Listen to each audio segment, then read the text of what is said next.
Hi, again. Good to see you again. Ready to bring you another read aloud. Just been good to see everybody in the halls this week working hard, especially today, our third and fourth graders who started state testing and looked so determined and focused and did your best. Excellent work. So, we're going to kick off today's read aloud with a book by Chris Van Dusen, who I love as an author. Chris Van Dusen has done picture books about making your own unique school, unique car, unique house. And this one today we're going to read is called Randy Riley's Really Big Hit. And here we go. Here's the cover.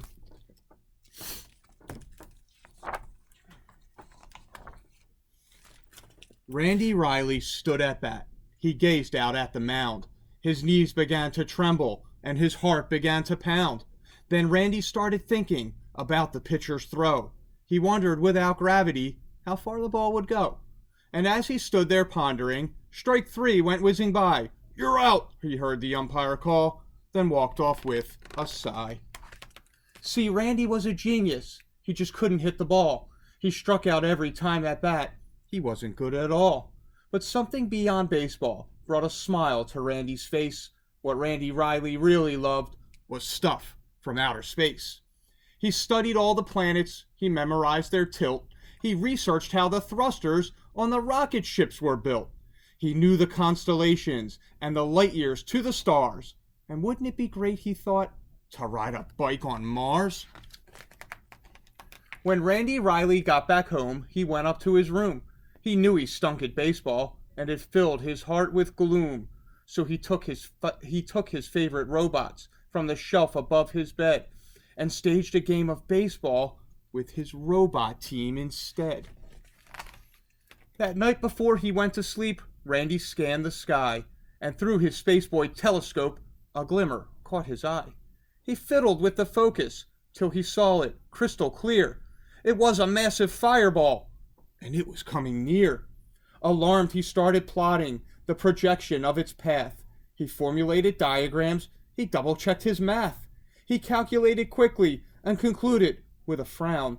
In 19 days, the fireball would crash into his town.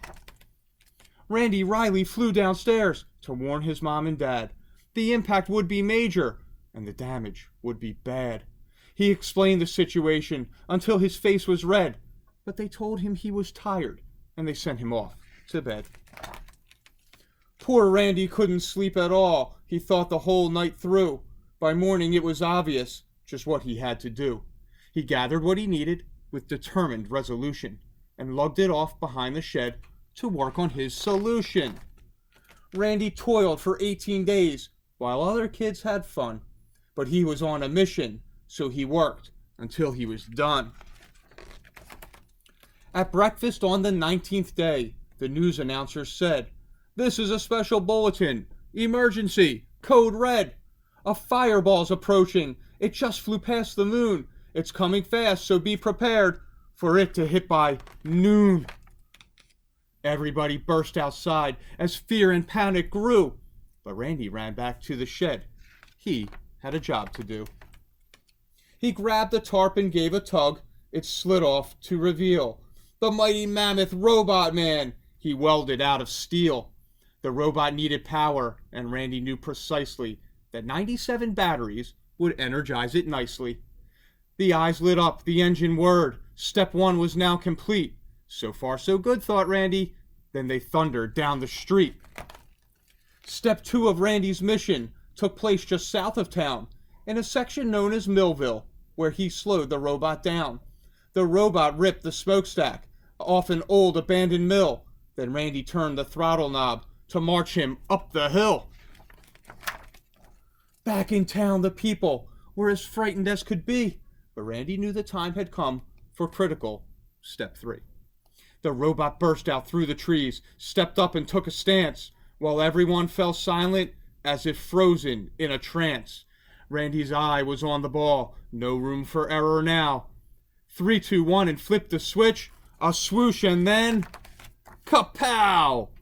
A blinding flash, a booming crash. He knew what he had done.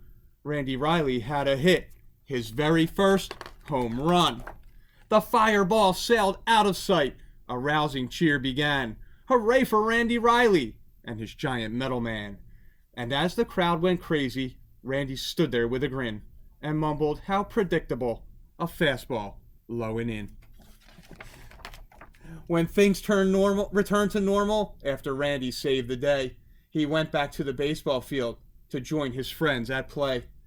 And though he swings in earnest, he rarely hits the ball. But that's okay, because Randy's had the biggest hit of all. So I hope you enjoyed that story, McGinn. A neat little story about a boy using his strengths to save a town. I'll be back with another read aloud tomorrow. Get good rest, and we'll see you in school on Wednesday. Take care, McGinn.